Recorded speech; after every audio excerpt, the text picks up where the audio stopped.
mohon bersabar karena perkara itu diajukan banding oleh jaksa ya. Nah, kemudian kalau masalah hukuman yang 5 tahun, berapa? 50 tahun, hukum positif kita kan mengenalnya kan terus maksimalnya bisa penjara seumur hidup itu.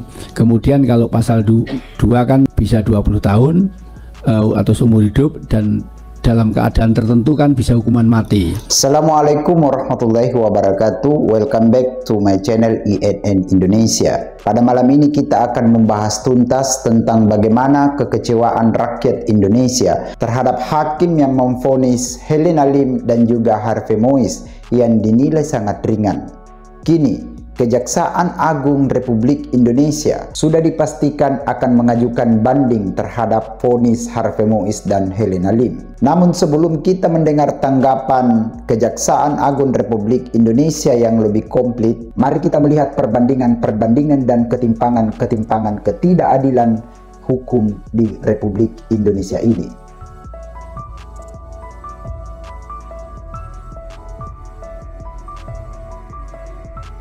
Sambil meronta-ronta, Nenek Asyani warga desa Jati Banteng, Situbondo ini meminta kepada majelis hakim agar dirinya tidak diadili dan dibebaskan dari hukuman karena sang nenek mengaku tidak merasa bersalah atas tuduhan pencurian 7 batang kayu jati. Kasus penebangan 7 batang kayu jati yang menyeret Asyani terjadi sekitar 5 tahun lalu. Namun pihak perhutani melaporkan kasus tersebut pada Agustus 2014. Nenek Asyani pun ditahan oleh penyidik sejak 15 Desember 2014. Kuasa hukum Nenek Asyani, Supriyono, menuding telah terjadi kriminalisasi karena berdasarkan bukti kepemilikan hak atas tanah 7 kayu jati ditebang oleh suami terdakwa merupakan lahan milik sendiri. Ya, pemirsa, kita telah mendengar bersama bahwa Nenek Asyani ini dituntut 7 tahun penjara. Sementara Harvey Mois yang dituntut 12 tahun penjara oleh JPU, di mana Harvey Mois kita ketahui bersama telah merugikan negara atau ikut merugikan negara 271 triliun rupiah dengan hanya tuntutan 12 tahun penjara dan denda 1 miliar rupiah. Yang mengagetkan kemudian karena putusan hakim hanya memvonis 6,5 tahun penjara dengan denda 1 miliar rupiah. Adapun beberapa alasan yang dilontarkan yaitu alasan-alasan umum dan sepele, di mana alasannya salah satunya adalah karena dinilai Harvey Mois sopan dalam persidangan. Kata Mahfud MD, semua orang sopan dalam persidangan. Untuk lebih komplitnya, kita dengarkan komentar daripada mantan Menko Polhukam Mahfud MD berikut ini. Ya, pertimbangan bisa dicari-cari, apalagi pertimbangannya karena katanya sopan.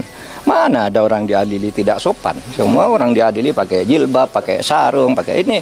Itu tidak bisa karena punya anak. Semua maling punya anak. Kalau mau membebaskan orang, menurut saya yang dibebaskan maling-maling kecil dulu. You tahu enggak? Berapa jumlah penghuni penjara? Catatan saya ketika saya menjadi Menko Polhukam di tahun terakhir, penghuni penjara di Indonesia adalah 263.000 orang. 50% lebih itu narkoba, korban kejahatan narkoba.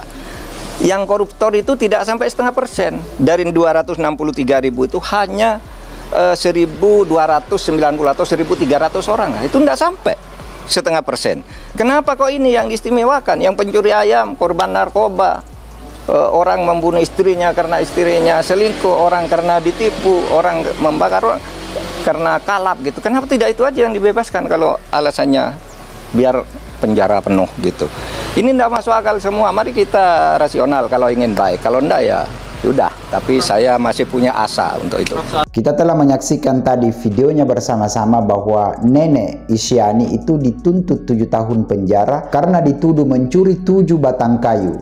Jadi ketika perbandingannya 7 batang pohon kayu itu harganya hanya berapa dibandingkan dengan uangnya triliunan rupiah, dan itu sangat-sangat menyakiti hati masyarakat pada hari ini. Jadi mohon bersabar karena perkara itu diajukan banding oleh jaksa ya, sehingga kita tunggu, karena dengan diajukan banding maka putusan pengadilan menjadi belum inkrah, belum berkekuatan hukum tetap. tentunya nanti yang akan dipakai adalah putusan banding, ya, dan putusan banding itu seperti itu. Jadi kemudian kalau masalah hukuman yang 5 tahun, berapa? 50 tahun, hukum positif kita kan mengenalnya kan kalau pasal 1 itu minimal setahun, gitu. Terus maksimalnya bisa penjara seumur hidup itu. Kemudian kalau pasal 2 kan 4 tahun, bisa 20 tahun atau seumur hidup, dan dalam keadaan tertentu kan bisa hukuman mati. Dalam keadaan tertentu misalnya apa? Bencana alam, korupsi pada waktu krismon, korupsi pada waktu perang, seperti itu ya, seperti itu. Jadi kita tunggu aja putusan banding nanti seperti apa. Itulah tadi jumpa pers lengkap yang disampaikan oleh Ketua Kejaksaan Agung Republik Indonesia terkait apa yang dilontarkan oleh Presiden Republik Indonesia sebelumnya, yaitu Presiden Prabowo Subianto, bahwa jangan terlalu dihukum ringan oleh pelaku-pelaku koruptor. Bahkan beliau pernah mengatakan akan mengejar koruptor sampai ke Atlantik.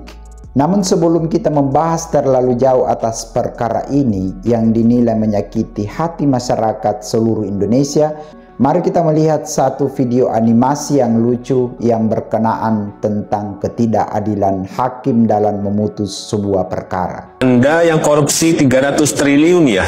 Yang saya hormati Yang Mulia Hakim, semoga selalu dalam kesehatan dan murah rezeki. Betul Yang Mulia? Anda dijatuhkan hukuman 6,6 tahun penjara karena Anda berperilaku baik dan sopan.